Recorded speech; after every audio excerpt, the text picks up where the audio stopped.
அவருக்கும் அவருடைய மனைவிக்கும் அவங்க 2 பேருக்கு இடையே கருத்து வேறுபாடுகள் அதிக அளவுல போயிட்டு அந்த அம்மா வீட்டுல சமைக்கவே மாட்டாங்களாம். ஒரு முறைலாம் ஒரு மாசம் ஹோட்டல் பில்லு மட்டும் 2 லட்சம் ரூபாய்க்கு மேல சொல்றாங்க. ஐடிசில தான் ஆர்டர் பண்ணி சாப்பிடுவாங்க. இப்படி எல்லாம் மன உளைச்சல், மன ரீதியான சங்கடங்கள்லாம் இவருக்கு இருந்திருக்கு. இவர் இல்லாத காலகட்டங்கள்லாம் ஒரு 5 பேரு அந்த இவருடைய வீட்டுக்காரமா கூட உள்ளவங்க எல்லாம் சேர்ந்துட்டு வீட்டுல ட்ரிங்க்ஸ் பண்றது, வெளியே சுத்துறது அந்த மாதிரிலாம் இருப்பாங்க. இதெல்லாம் அங்க உள்ளவங்க நமக்கு சொன்ன ரெக்கார்டு என்கிட்ட இருக்கு. ஏன்னா இதெல்லாம் முக்கியமான விஷயம். நான் பேசுறேன், சட்டப்படி பிரச்சனை வரும் தெரியும். அவங்க என்கிட்ட சொன்ன ரெக்கார்ட்.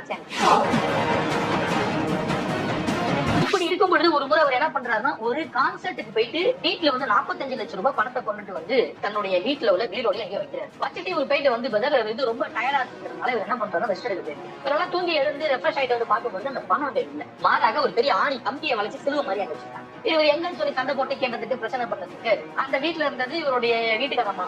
அவங்க நேம் ரீமா சொல்றாங்க. அவங்களும் அவங்களுடைய தம்பியை தான் இருந்திருப்பாங்க. அவங்க கேட்டா எங்களுக்கே தெரியாது அப்படிங்கிற மாதிரி சொல்லியிருக்காங்க. இவரு இதுக்கு முன்னாடியே பிரச்சனை ரொம்ப வருஷமா இருந்திருக்கு.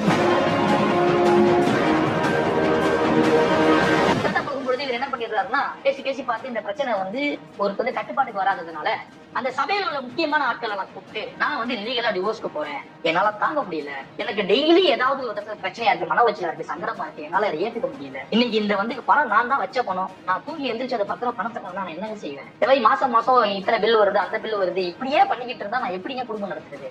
அதனால நான் லீகலா நான் லீகலா டைவர்ஸ் போயிடுறேன் அப்படின்னு சொல்லி இவருடைய ஸ்டாண்ட சொல்லியிருக்காரு. இந்த பிரச்சனைகள் எல்லாம் ஒரு பக்கத்தில் நடந்துட்டு இருக்கும் பொழுதுதான் இந்த ரீமாங்கிறவங்க என்ன செய்யறாங்கன்னா, இவர் ஒரு ஷோக்கால ரொம்ப டயர்டாகி படம் தூங்கிட்டு இருக்காரு போல.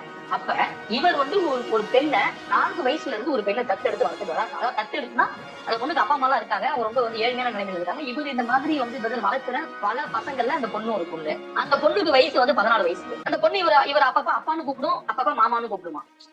அது சின்ன குழந்தை, அப்பப்பா அப்பாங்கம்மா, அப்பப்பா மாமாங்கம்மா. அந்த குழந்தை இவங்க வீட்டுல ரூம்ல படம் தூங்கிட்டு இருந்திருக்கு. இவர் ஷோஃபாட்ட படம் தூங்கிட்டு இருந்திருக்காரு.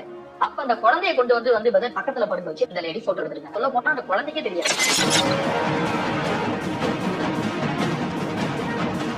அந்த சர்ச்சில் உள்ள முக்கியமான ஆட்கள், அங்க இருக்கக்கூடிய அதாவது இவங்களுடைய சொந்தக்காரங்க தான் அந்த பொண்ணுங்களை வச்சு விசாரிக்கிறாங்க. என்னதான் நடந்துச்சு, ஜான் அந்த மாதிரி பண்ணாரா சொல்லி கேட்கிறாங்க. மாமா அந்த மாதிரி பண்ணவே இல்ல, மாமா அந்த மாதிரி எங்கிட்ட நடந்து இப்படி ஒரு விஷயம் இல்ல, நீ ஏன் அப்படின்னா, ஆமா அந்த குழந்தைங்க விஷயமே இல்ல, நீ ஏன் இப்படிலாம் பேசுறீங்க அப்படின்னு ரொம்ப ஆச்சரியம். இது போன மாசம். இப்ப நான் சொல்ற விஷயம் போன மாசம் அப்படின்னு சொல்லிட்டு அவங்க சொல்றாங்க, இப்படி ஒரு விஷயமே இல்ல, நீங்க என்ன இப்படிலாம் பேசுறீங்க, அப்படிலாம் கிடையாது, எங்களுக்கு ரொம்ப மாறியா இருக்கு அப்படின்னு அந்த குழந்தைங்க எல்லாத்துக்கு முன்னாடியும் சொல்லியிருக்காங்க. அந்த